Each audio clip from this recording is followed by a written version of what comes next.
it's official. We're starting because the Zoom talked to us. Recording in progress. Gil Kasla, Nukam Ingrid Brown, welcome to Weird Church. My name is Ingrid Brown. I'm the minister here at Weird Church, and I just want to offer you the warmest possible welcome that I can into this place. I know that for people who don't normally come into church, walking into a church can be a really challenging event, and so I just want to honor and appreciate that different people have different relationships with church buildings and the church in general. So thank you for joining us here tonight.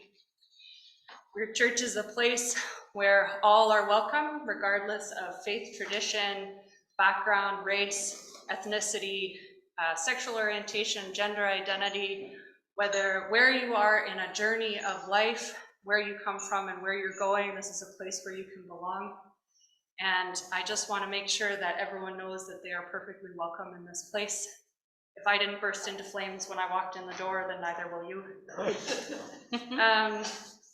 Just a few details.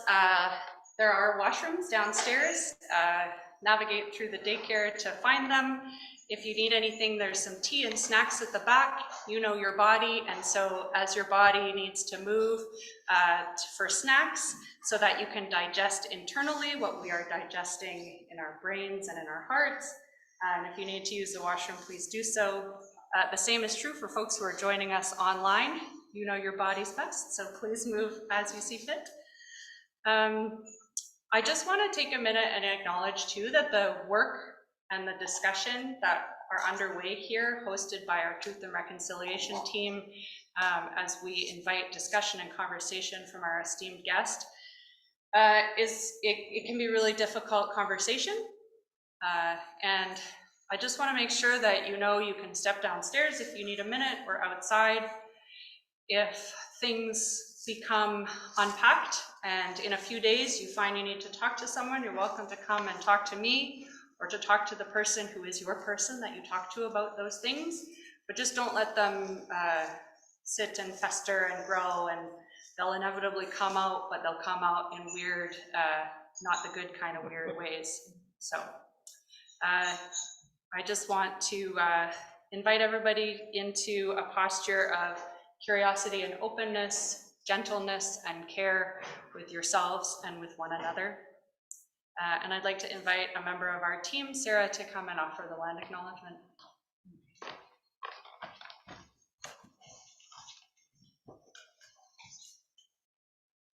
Gail Kessler, Gian Sarah, Yoexas.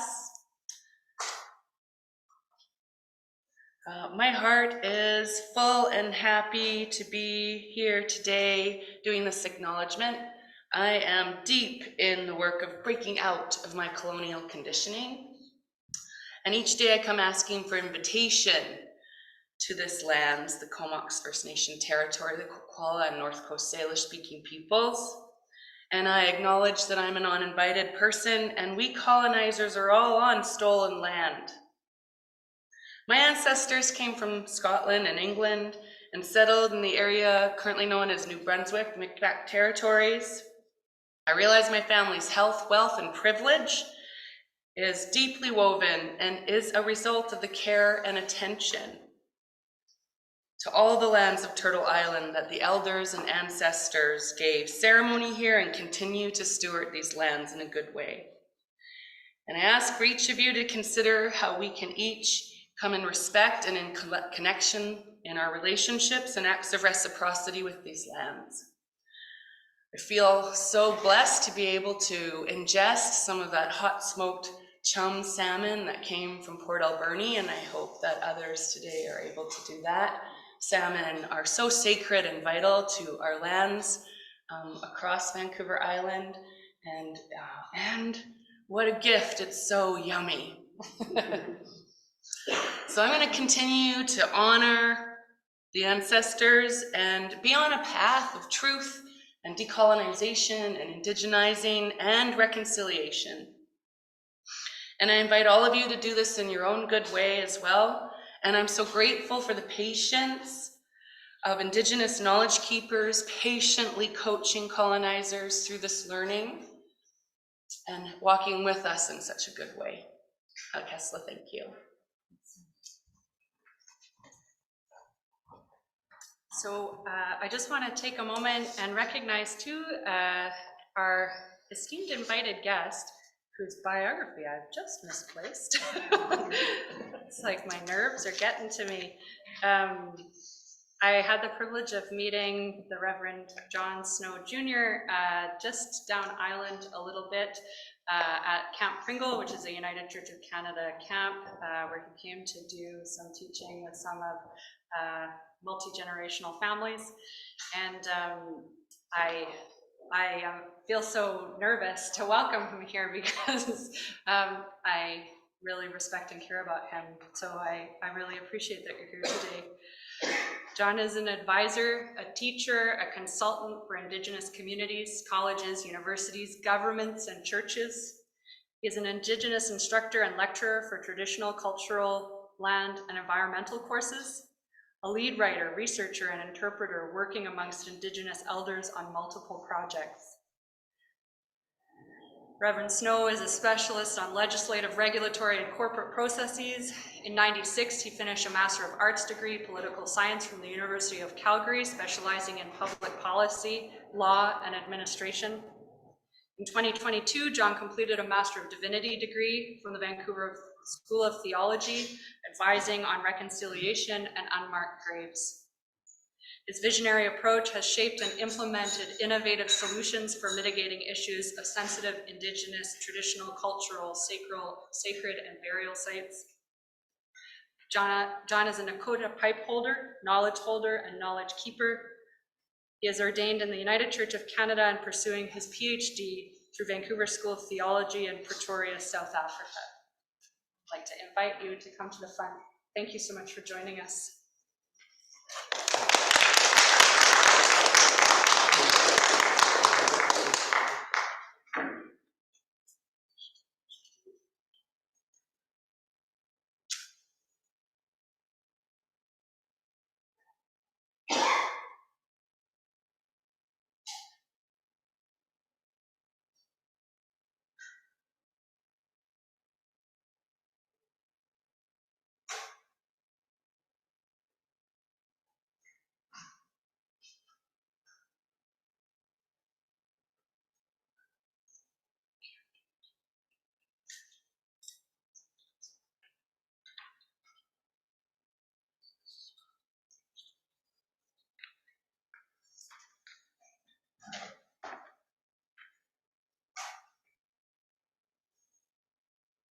Humbly, I come here to share with you what I know about our challenges in this life. The reason why we like this much is we have many difficult things to talk about. And so as we talk about these things, if you feel the need to step away, you are welcome to do so. The importance of the smudge and tobacco helps to lead our discussions. So I'm just going to leave this here. I light it in honor of our elders and look at the way that we would like to come together and speak, teach, learn how to help one another, how to live with each other. And part of the teaching that we have had is that our elders have said we are going to teach. And we have some of our brothers here and sisters from our different nations here in the Comox Valley. And so I wanted to ask Hank to come up and please say a few words. Out of respect, I brought some tobacco and I always recognize our people. So Hank will say a few words of welcome and introduction and share with you his name.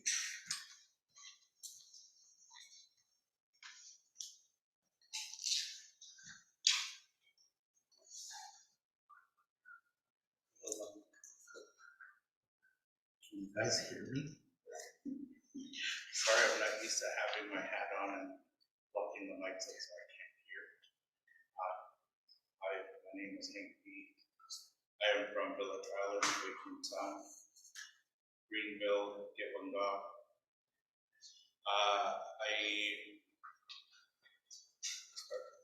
I'd like to acknowledge the lands that we're on today. Sorry, but my big house voice is a little more better. I'd like to acknowledge the lands that we're on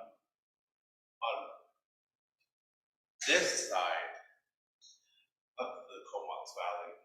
Cumberland, Horton, members of the Leak-Weetau First Nations, where I have a lot of family from, but we share this territory with our northern Coast Salish relatives, the place that we get to call home. Thank you for your acknowledgement. I didn't really get to hear your name. Sarah. Sarah. Thank you to my brother here for allowing me to come speak. The diocese I come from is St. James Anglican Church in Vancouver. The first church my grandparents went to once they moved to Van. My grandmother, my grandfather, and my dad went to St. Michael's Residential School. I'm a first-generation survivor, so I suffered the aftermath.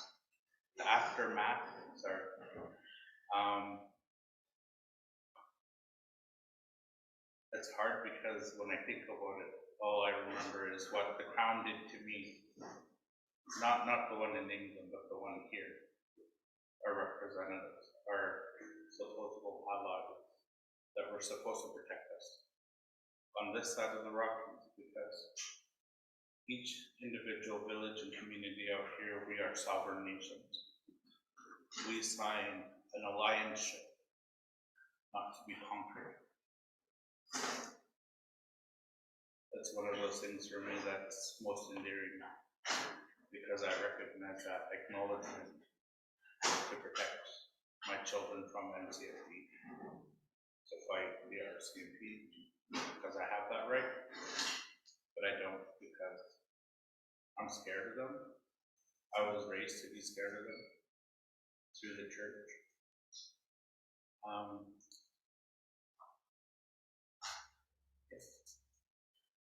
My real name is Hepmasilas Pilat.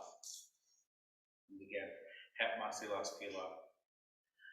I come from Village Island. I'm from the mountain family. My grandfather comes from Wakeman Sound. My Gigi on my mom's side, my mom's mom, is from Gitla, and my grandfather comes from the Nass Valley, Lakalta. I could speak in all three different dialects. Two dialects.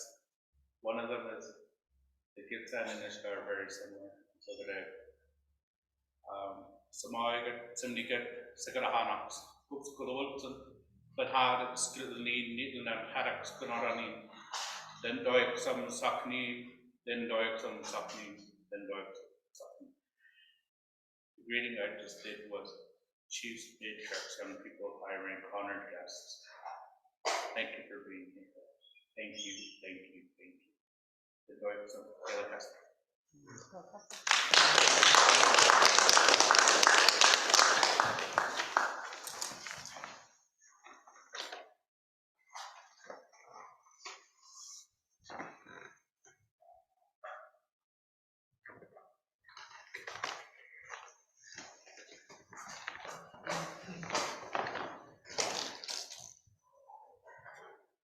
Out of respect, I thank you for allowing Hank to come and to speak. There's a teaching in that session right there. We're going to have some scriptures that are read to guide us in our thinking tonight. Some of our people are Bible-based discipleship, so we're going to be reading from a passage in Luke, and I will also ask Ingrid, who's so kindly arranged this evening, to share part of the passage, and then we'll read a couple more Indigenous teachings. What I wanted to say was I am a day school survivor. I have been ordained in the United Church, and I had the privilege just recently working with Sheila Cook. Sheila is a Anglican deacon. She was just ordained in Victoria this last September, and I attended her ordination as an Anglican deacon. I've just received joyful news that she's going to be ordained an Anglican priest. So I'll be going to Port Hardy to help her with her ordination as well. So I just wanted to say we work quite closely with our Anglican brothers and sisters, and so I thank Hank for coming tonight and speaking with us. As we consider working in this space, helping one another, thinking about what is it that we can do, how do we unpack the TRC, how do we implement the United Nations Declaration. We want to offer some food for thought tonight. We don't have all the answers. I don't think anybody does.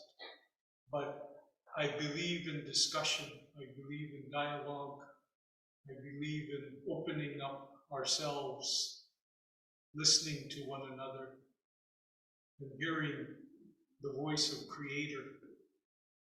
The voice of Creator speaks clearly through parables.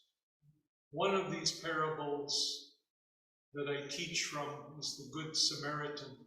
So I'd like to ask Reverend Ingrid to have a short reading from Luke 10, the reading of the Good Samaritan. And as we hear these words, let us contemplate what is it we're called to do in reconciliation. What are we called to do with the TRC? What are we called to do with the United Nations Declaration? And how will we move forward as a community, as a church, as a people, dedicating ourselves to reconciliation? So, Reverend Ingrid.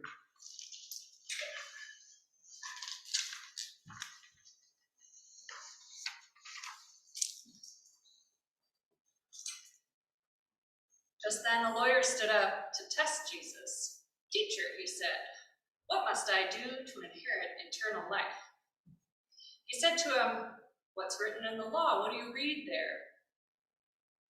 He answered, "You shall love the Lord your God with all your heart, and with all your soul, and with all your strength, and with all your mind, and your neighbor as yourself." And he said to him, "You have given the right answer. Do this and you will live." But wanting to justify himself, he asked Jesus, "And who is my neighbor?" Jesus replied, "A man was going down from Jerusalem to Jericho and fell into the hands of robbers, who stripped him, beat him, and went away, leaving him half dead. Now by chance, a priest was going down that road, and when he saw him, he passed by on the other side. So likewise a Levite, when he came to the place and saw him, passed by on the other side. But a Samaritan, while traveling, came near him. And when he saw him, he was moved with pity. He went to him and bandaged his wounds, having poured oil and wine on them. And then he put him on his own animal, brought him to an inn, and took care of him. The next day, he took out 2 denarii, gave them to the innkeeper, and said, 'Take care of him, and when I come back, I will repay you whatever you spend.' Which of these 3, do you think, was a neighbor to the man who fell into the hands of the robbers?" He said, "The one who showed him mercy." Jesus said to him, "Go and do likewise."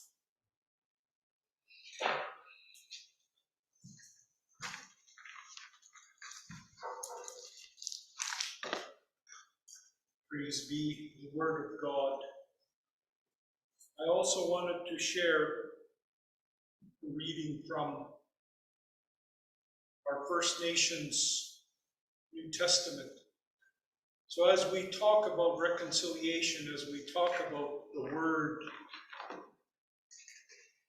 want to share a version of the First Nations New Testament that's being used in many of the churches today. And so consider this example of the parable. Luke 10:25-37.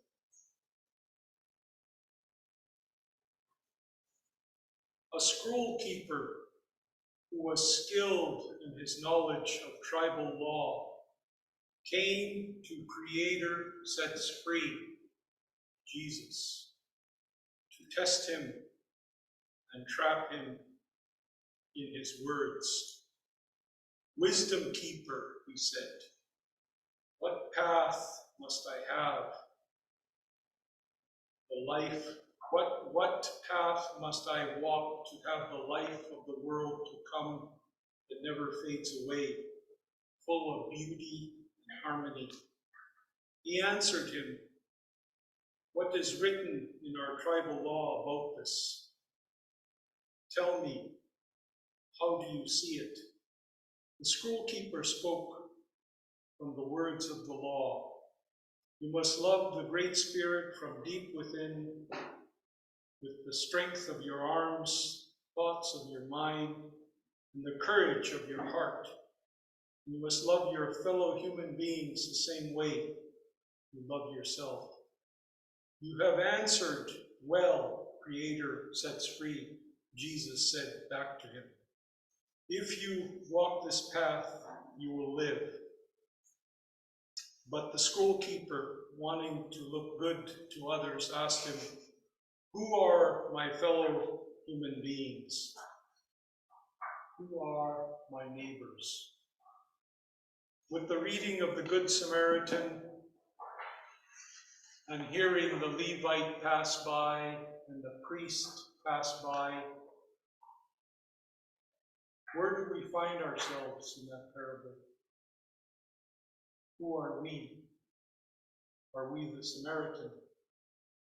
Are we the priest? Are we the Levite?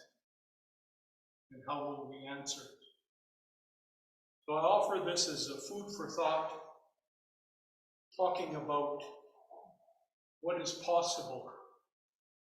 When I hear the story of the Good Samaritan, I also hear and see a picture of Jesus. We never really know who the Samaritan is. Samaritan picks up the man or the person that was injured and takes him to the inn and says, take care of this person and I will be back. Right there is the picture of Christ. I will come back. And so the Samaritan offers us this grace, this teaching of helping one another. I just presided over a memorial for one of our Jewish brethren in Calgary area. They had a dedication. And it came just after the time of atonement. And one of the teachings that I heard from the rabbis at that time was, not only do we say we're sorry, but sometimes within the Jewish practice, there's a gift presented when an apology is made. There's restitution that is offered during the atonement. So the more I think of this, what is our action to follow up with our apologies as we consider the apology from 1986 and from 1998 from the United Church? What is our restitution going to be? What is our action going to be? And some would say we have spoken. At our last Pacific Mountain gathering, we passed a resolution. Some of you were there. The resolution that was passed was to set aside funds set aside resources to help with the unmarked graves with Port Alberni. So we've made commitments as a church. And so what else are we going to do now? And what other communities may be asking for the same commitment? What will our answer be? So many of these are open questions. I don't think we're able to answer many questions tonight, but we are able to offer food for thought. So as we think and contemplate about the parable of the Good Samaritan, I wanted to offer another teaching. It comes from my father's book, and this was meant for, I know sometimes children come to our sessions, so I offered this teaching for the children when we had our Camp Pringle earlier this summer. And the teaching comes from the forest. And quote from my father's book, "These mountains are sacred places. One of my grandfathers, Walking Buffalo, a stony philosopher who passed away some years ago, would draw examples for all to understand the lessons of harmony from the Great Spirit's creation. He told me one day that I must look at the beautiful forest where the trees, shrubs, and tiny plants grow in harmony of variety. He pointed out to me how some of the trees grow tall and straight to shelter the small trees, and the misshapen ones, how the delicate flowers nestle among the grass at the foot of the trees, catching the sunlight, as though the trees lean away to allow its rays to give them life. He spoke of the red trees, white trees, black trees, yellow trees, each forming a part of a beautiful pattern of their diversity. He showed me how each stands proud and upright in its own way to honor the Maker, the Great Spirit. The diversity of plants and trees makes a beautiful forest. The question to the children would go, why is the forest beautiful? Why is the forest beautiful? The short answer is the forest is beautiful because it grows according to the plan of the Creator. As we share this, I ask the children to take a piece of paper and draw a picture of a tree. And in one school they did 600 pieces of paper and trees. And that became the beautiful forest. They put their names on there, and when we finished, I said, "You are the beautiful forest." So how can we work together? And part of the teaching our elder taught us was, do you ever see a tree fighting? You see trees fight? You ever see a plant arguing? Are we meant to fight? Are we meant to argue? So the elder says, look to nature for our teaching. Hank brought his son tonight, and he's teaching. And so we impart this teaching in the forest to the little children so that they understand there's more to life than what we understand in capital society. There's more teachings that we can receive from creation and Creator. So these are some of the things that I talked about, and asked as I taught the children. And when we were finished in one instance, I asked children, what did we learn? And one little boy jumped up and said, nothing. We learned nothing, he said. I said, okay. I asked the little girls, what did we learn about the trees? We learned that the trees talk to each other. We learned love. We learned of respect. We learned of growing and working together. So the little girls got it. So I'm sure they'll be talking to the little boy someday. So these are two parables, teachings, one from Luke, one from my father's book. How are we going to be in creation? How are we going to be teaching one another, helping one another? And we just finished a meeting with the Truth and Reconciliation Conference at DST, and one of the South African brothers came there and said, you know, in the Bible we talk about who is our neighbor. So that's an important question. Who is our neighbor? And he said maybe even more importantly is, how can we be a good neighbor? How can we be a neighbor? How can we be a good Samaritan? What are we being called to do? What are we being asked to do? So as we tied all of these parables and teachings together, I talked to the children and I asked them, so what do you want to do now? And usually if you want an unscripted answer, you ask a child. They'll tell you what they're thinking. So how can we help? How can we help our neighbors? So a lot of them talked about, I can shovel the snow for the man next door because he can't shovel anymore.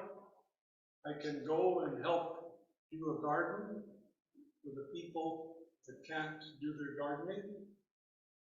I can help donate clothing to those who need clothes.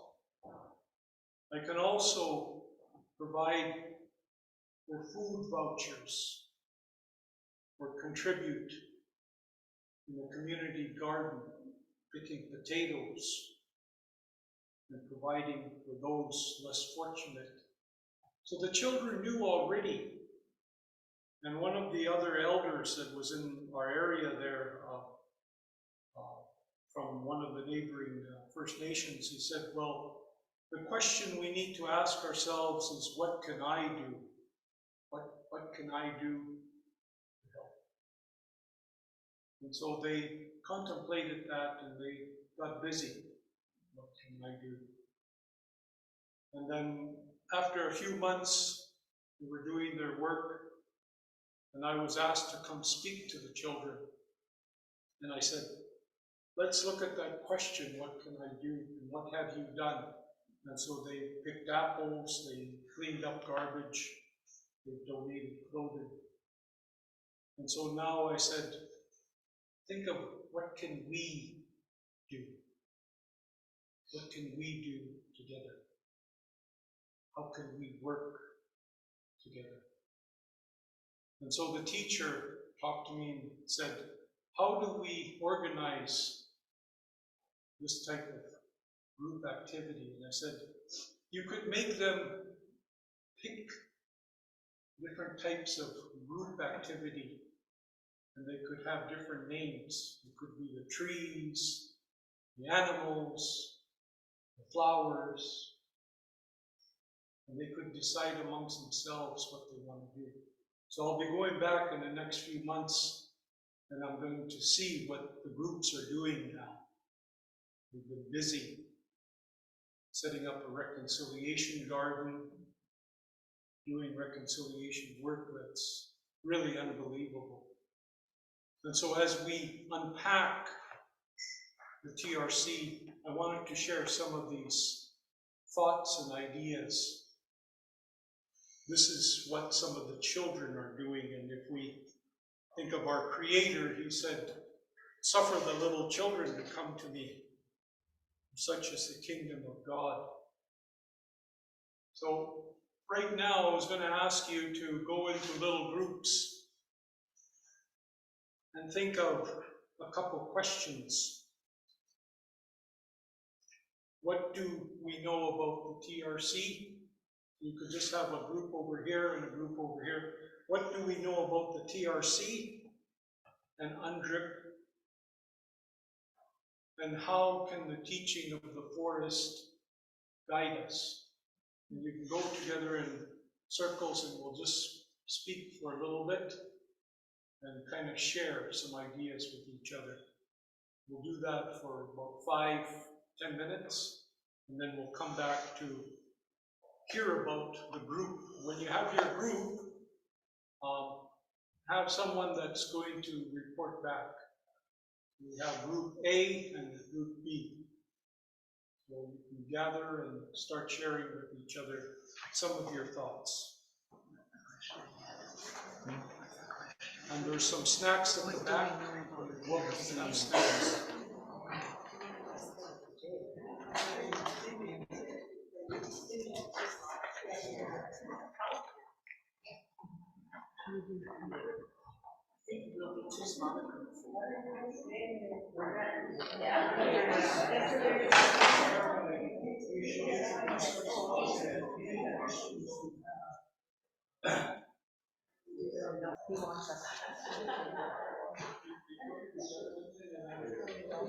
So we'll start coming back together, and we'll have some of our groups share what their discussion was like. You can get some snacks, and then we'll come back together. Okay. And we'll maybe have Reverend Ingrid lead us off with the group discussions. Okay.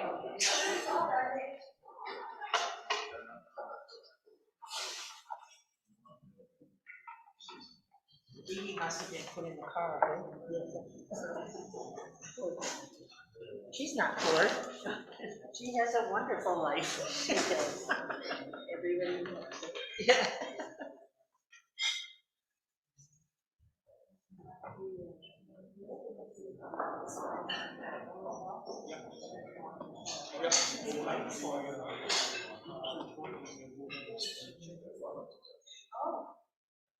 So grab your snacks, and we'll have Reverend Ingrid's going to lead us, and then the other group spokespeople.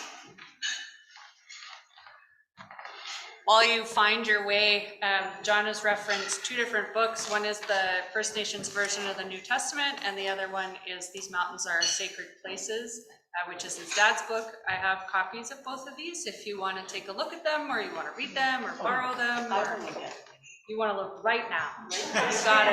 Right now. Right now. I don't like sleep.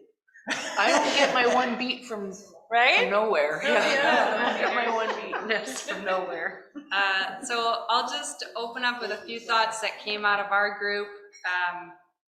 One of which was folks expressing that there is this deep discomfort and a lack of knowing, but a desire to know more. What Reverend Snow was able to point out is that we all have like passions inside of us, and so if we ever don't know where to start there. So like, for example, Gregor has this heart for music, and so if there's a place of connection that Gregor's going to be able to make, it's going to be through music, because that will be a heart-to-heart connection, right? And it won't feel quite so. That's my movement, not his. We talked about how do we hold how do we hold the grief as we learn the truth and we hold the stories? How do we honor and hold that grief in others as well as in ourselves? And help me, group. Was there something else that you wanted to highlight? And the idea of feasting together, yeah, that when we eat together, we grow and learn together. And how do we find ways to come together for feasting and sharing and relationship building is really what that is. So. One of the things is pick something from Yes, and one of the advice or the recommendations was read the TRC, the Truth and Reconciliation Calls to Action. Read them and just pick one. Just one. Thank you. Who is coming from this group? Sarah. Oh gosh, okay. So we had lots of good questions that spurred lots of good conversation. Some of our questions, how to have a more comprehensive understanding about what's done and what's still to be done. How can we keep the TRC alive with energy and political will? What do we need to do to keep this conversation going and bringing in more people to feel brave enough to talk about this together? Where do we reach people and how can we reach a broader base in the community? What kind of format will get this conversation to more people to have conversations about it? Also, the reflection land acknowledgements are good reminders that we're on this land and we have unfinished business in relationship to the land and peoples. And then how can we move in a good way forward to become more native ourselves to this place? How can we indigenize our ways of being, decolonize how we show up and be in our system structure? Others were feeling kind of overwhelmed. They hardly know where to start, develop a better relationship with Indigenous peoples here and become more in community to do the work and to see that we are all one, and how can we grow our TRC actions up. Also the recognition that many people are in states of their own spaces of learning to love themselves and not feeling worthy or precious, and that there's such systemic devaluation around feeling worthy, precious, and beloved for Indigenous peoples, and how do we open up all of us with our challenges with loving ourselves. Been years since the TRC was finished. Where does the work come and what's been done? Lots more understanding is needed. And also the identification that health, wealth, and privilege grew upon these lands as colonizers because they were stolen. So feels scary living in kind of a scarcity mindset to give up anything. What does that look like? How can we reach more broadly to move people along their reconciliation journey so that we can live in a good way that's more around a sufficiency mindset or an abundance mindset, so that there is space for us to have conversations more deeply about tangible reconciliation actions. Johannes talked about 90% of Crown land is crowned land right now across Canada, and so there's so much wealth, there is so much like actual abundance. How can we overcome the fear of losing? And then waiting for the feds is easy and like easy. It's kind of, I guess, in an infantile way of an infantile approach. And how do we become more activated to lobby the feds, to talk to our municipal and provincial governments more often in all the different ways that they give us opportunities to do that. Like if you get a Gord Johns flyer in your mailbox, fill it out, say, let's get onto this TRC. He's a good person to carry those messages forward. and to recognize from the very origin that we've all been traumatized and at some point all been beat up, maybe back in our ancestry on the side of the road.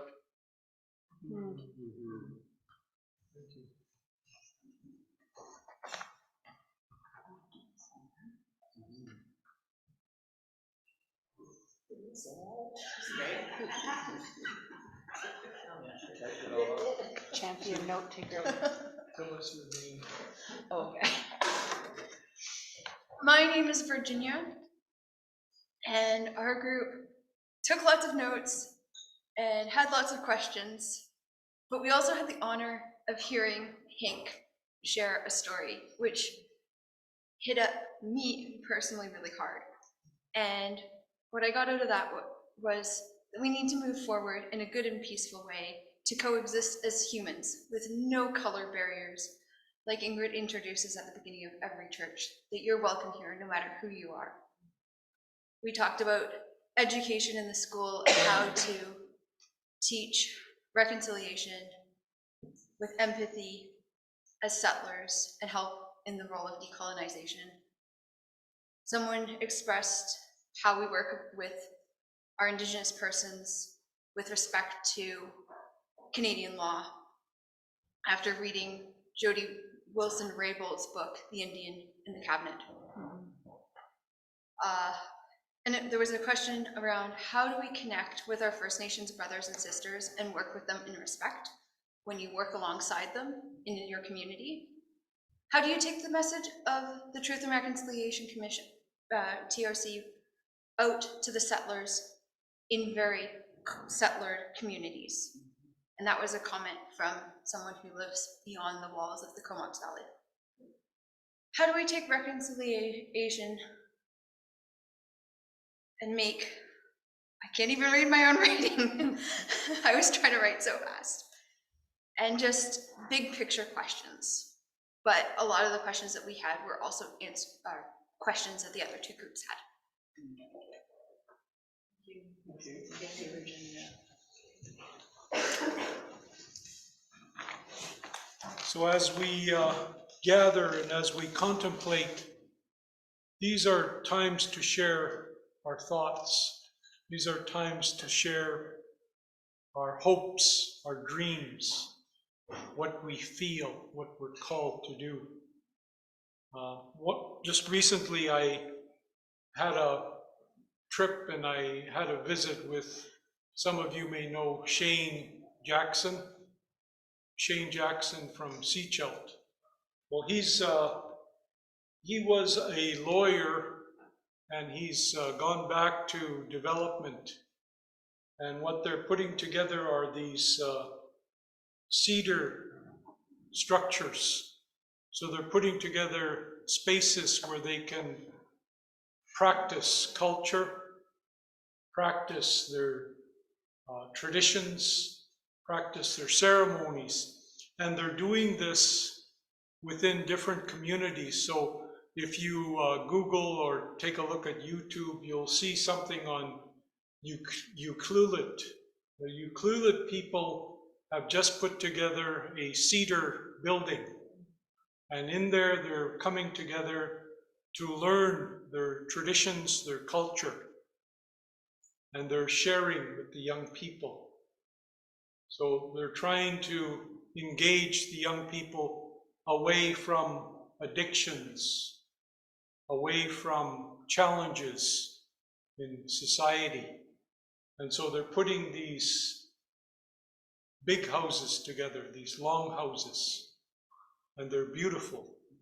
And so I saw this and I thought, I need to go see this person. So I have, and I've offered Shane my support from the United Church, and I know he's talking with some of the communities here on Vancouver Island to talk about how they can build these longhouses in community and start a space where the young people can start healing from addictions, can start learning their language, can start learning their culture. Some of you may have gone to Port Hardy There's a hotel there, Qualilas. So Qualilas was designed in part by Shane Jackson along with other First Nation members. They put together the longhouse, they put together the big house, and they had the youth participate. And they had a wonderful response engaging the youth. So that could be something that you do as an island community, is begin working to see what is needed in communities such as longhouses or big houses, or constructing and financing those places where the youth and the people can return to healing. That was something that we lost a very long time ago. The potlatch was one of the first ceremonies outlawed. There was a teaching behind that. Also, one of the other ceremonies where I come from, the grass dance, was outlawed. So we've suffered many different prohibitions. We've suffered the outlaw of our ceremonies, our dances, our traditional ways that help us to heal. So as a church, one of my thoughts is that we should help to reconstruct these houses that were dismantled, these long houses, these big houses, because that provides a space for the youth. It provides a space for community where they can come together and they can heal. They can share their language. As Hank shared tonight, he knows a variety of languages. They can learn their languages, they can share their languages, they can share their traditions and their cultures. And ceremonies like potlatch, sacred ceremony. When I talk to a variety of different groups, we talk about some of the teachings from these ceremonies. So I know some general concepts of potlatch. Hank could tell us more, but what I know is that it is a ceremony of giving most of our wealth.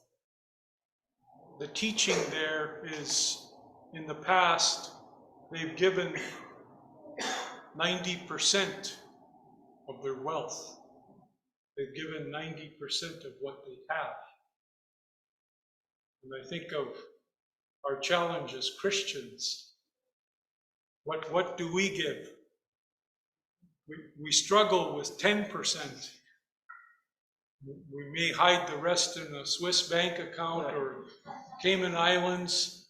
So what I tell denominations and clergy is these ceremonies can teach us real ways of cultural giving of ourselves, helping our fellow humankind, giving back to creation, and learning from creation, learning from the forest, learning from the potlatch, learning from ceremony. So my vision is that one day, when we're involved with church activity, we also participate and support longhouse activity. That's a vision that I'm hoping I will see. What a day that would be. So these are the hopes and aspirations that I have. I'll be going up, as I said, to an ordination in Port Hardy, the first Indigenous woman to become deacon, and now she will be made priest. So that's going to be significant. There's change happening, and we're all part of it. We may think, what small thing can we do? And I would say that we can do a lot. So as the elder said, what can I do? My question would be, what can we do? I think you have most of the answers. You've come with questions. However, you have answers yourself. You have strength of ideas, strength of numbers, strength of imagination, but also lots of experience that you can share and you can help. So they say many hands make light work. And so I encourage you, when Ingrid asked me to come, she had been attending a lot of our Zoom conferences and our Zoom events, and I thought it's important to come out and to be in community, to speak right in community and to encourage, and to say that we appreciate you, to say that you are loved, to say that there is a vision, there's hope, and we need to share that hope, that vision together. We've done a lot as a church. There's more that we can do.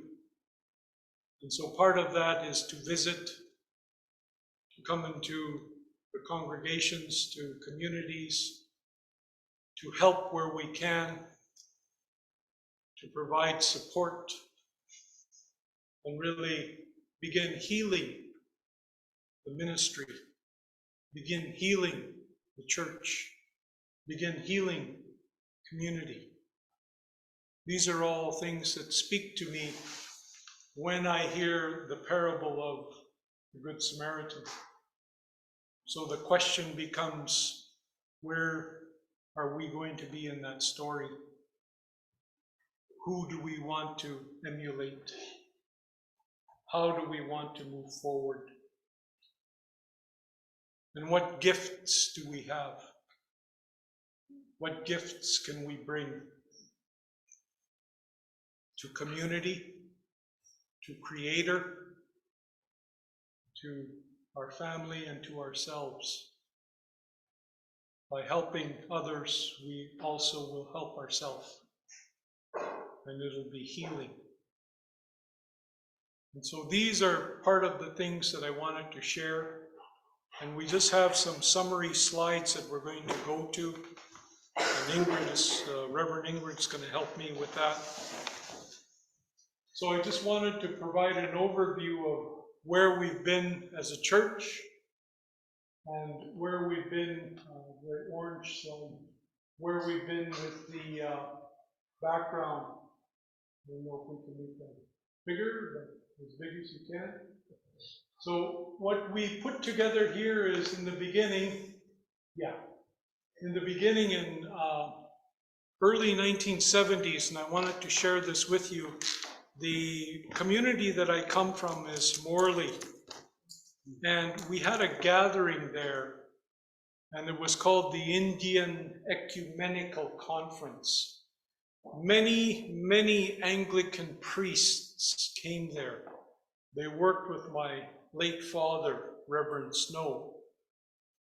And one of the things they did was they gathered, they prayed together, they came together, and it was really something that was significant. It was shocking, it was a marvel to me. And if I think of the history, we're coming out as Indigenous people, we're coming out of a time period when we had to have a pass to leave the reserve. So 1940s, 1950s, 1960s, we're starting to gather. And 60s was when we had the 60s scoop, among other things. But 1960s is when we were starting to get the vote, as many of us did not have the vote. I asked audiences, when did the women receive the vote? Does anybody know? Famous five. Nellie McClung. 1915, 1916. So some of the jurisdictions for First Nations did not have full vote until 1970, 70.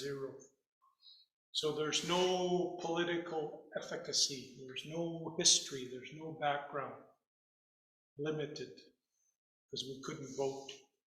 Couldn't leave the reserve, had to have a pass.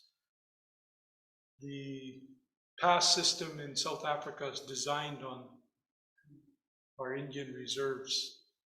They came here and they looked at what the Indians did, what they did to the reserves here, and they went back to South Africa and they perfected it, apartheid. So these things, when we think about them, were very grueling, prohibitive measures. Couldn't vote, couldn't work, can't mobility, nothing. So what I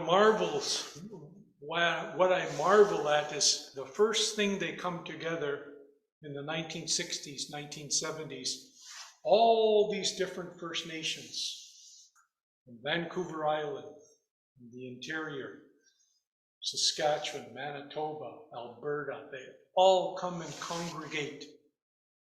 What is the first thing they do? I wonder. Rebellion? Pick up arms? I would. You know what they did?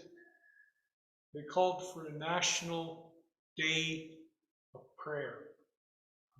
A national day of prayer. Think of that.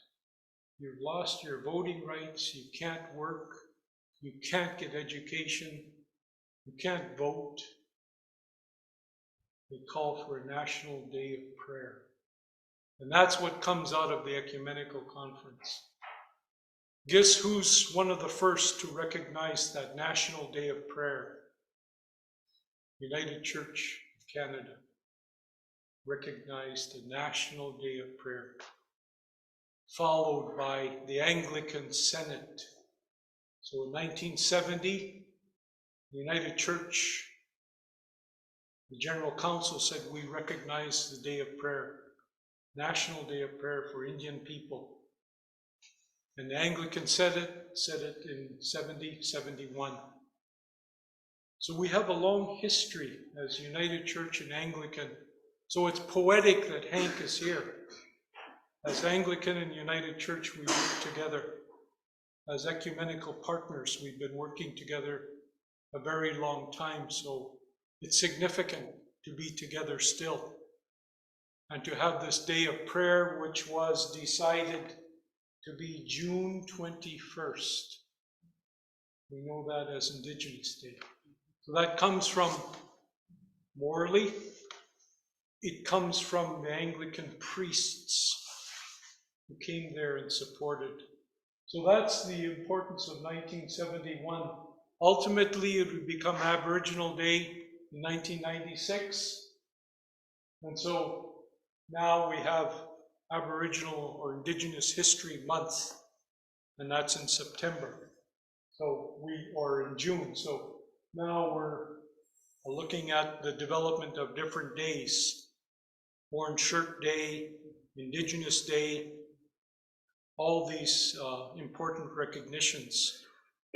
So the thing that I marvel at is that they called for a day of prayer in the midst of all that hurt, pain, and suffering. So prayer is powerful. And that's something we need to remember. As Christians, as Indigenous, prayer is important. Prayer needs to lead us, guide us, help us. At the same time, we have a number of government initiatives going on. The Royal Commission on Aboriginal People, the class action suit is settled, the residential school. The day school would come later, and then the Truth and Reconciliation Report, and then all the other events, including the 60 Scoop, the missing and murdered Indigenous women and girls, the inquiries. So all along, United Church has played a part to advocate, to try and support and to admit shortcomings, to admit guilt, to admit wrongdoing. And so, as we move forward, we just buried one of the kind elders that asked for the apology. That was the late Alberta Billy from Quadra Island. She had the courage to ask the church leadership for an apology, and they apologized. She asked in 1980, 1981. However, the apology didn't come till 86 by Reverend Bob Smith.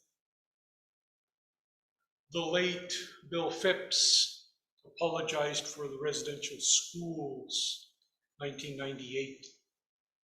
So we have an important heritage as United Church people, things that we need to share with the young people in our church, things we need to live into, things we need to implement, the TRC 100. And so there's a lot of teachings, a lot of discussion that can come from the TRC and the United Nations Declaration on the Rights of Indigenous People. These are critical for our path forward. And as we look to the future, I have hope. I just came from an AGM in Prince Rupert. We gathered all the Indigenous churches in the United Church. And there at the AGM was the granddaughter of Alberta Billy, stepping forward into the legacy of her grandmother, part of the church, part of the leadership now, part of the committee. A young Indigenous woman, she's full of energy. And so we need that for the future. So I'm glad to see some youth, young people here. I'm glad to see our friends and allies. And I know that there's many things that we can do together. So I encourage you to continue working and searching. The last slide we have is talking about how do we come together. And so this slide I've used for, you can enlarge it as big as you can. Yeah, I've used this for university groups that I've talked to. And there was a man who was very close to my father, the late Vine Deloria. Vine was a Lakota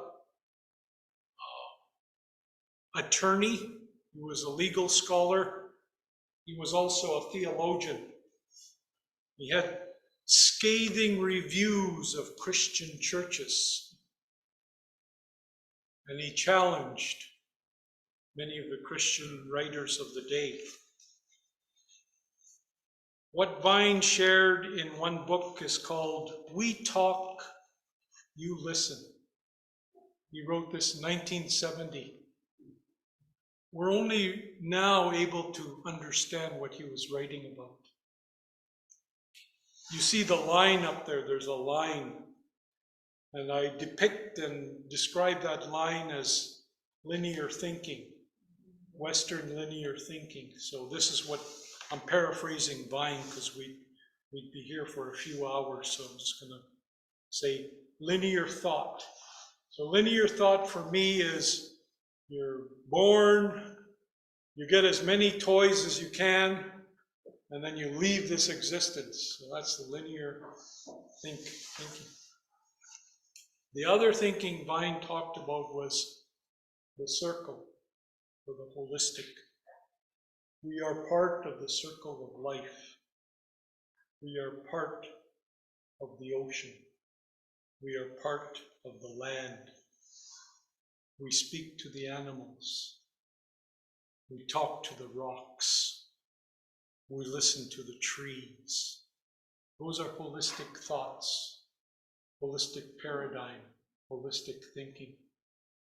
So what Vine prophesied in 1970 is that these two worlds are going to come together, the circle and the line. And we see that today.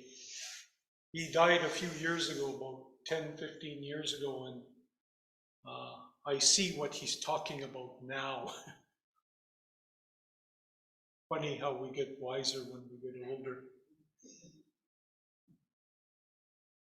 He said the linear thinking talks about scientific development, talks about all these things that's happening, water, air pollution, things that are hurting Mother Earth. Yet Mother Earth is here, and the elders have been talking about this all this time. So these two are finally touching today. That line is touching the circle. Where is it touching? Water. Climate change. Pollution.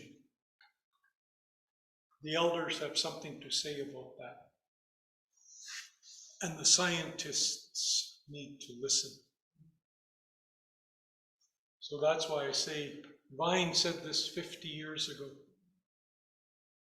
We're only now able to understand what he's writing about. And so this is why we share the books. We talk, you listen, and we'll continue to dialogue and discussion. So thank you for coming tonight. You invite me back, I'll come back again, and maybe we'll see what projects you're doing. Thank you.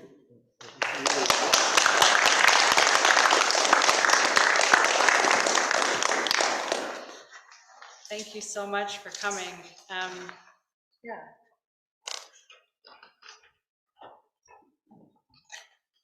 I'm Catherine.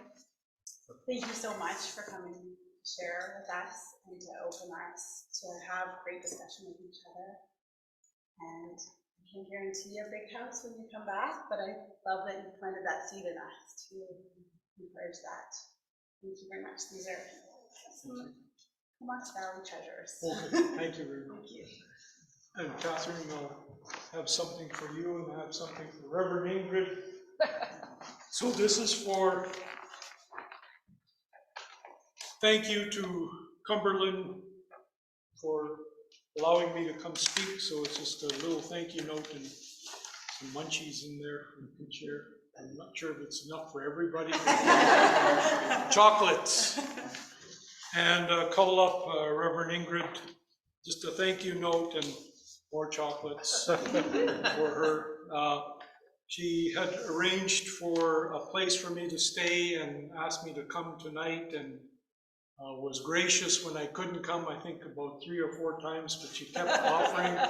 So then finally the schedule cleared, so I'm grateful for the time to come, because this is the work that I love, the motivation that I have, because to come and see you and to tell you I appreciate you.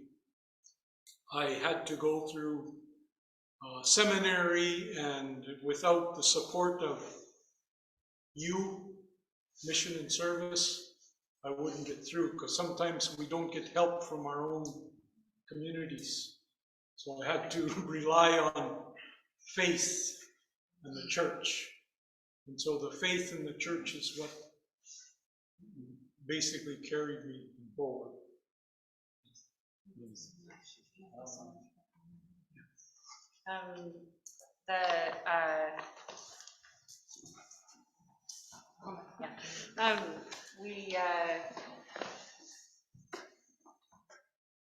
For those of you that haven't clued in, Weird Church is held in the umbrella of the United Church of Canada, and one of the things that Reverend Snow is talking about is like if you make contributions to your local United Church, part of that contribution goes to support folks like John seeking higher education, as well as supporting the work that's happening at the residential school in Port Alberni and things like that. So it stays in the community and some goes beyond the community. So it's give generously. No, well, I mean, anyway, what I just want to again recognize is like John's teaching and our conversations may have opened up some windows inside of yourself, and things might come along in the days and weeks ahead and pop you right in the middle of the forehead, or get you in your guts.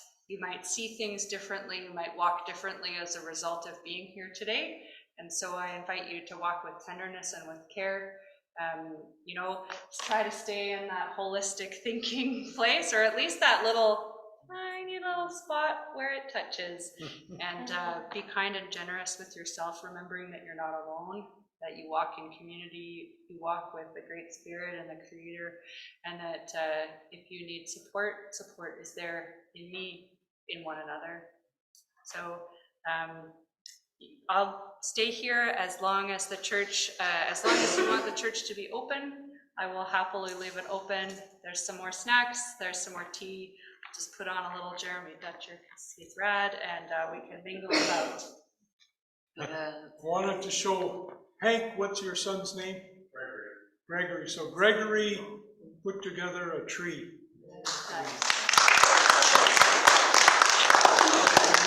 We're going to put this up in the church, and this is part of the teaching, the beauty of the forest, strength of the forest. So Gregory knows the history now. He knows the teaching. He knows the importance of the forest and the importance of the trees. So thank you, Gregory, for coming. Thank you. Thank you.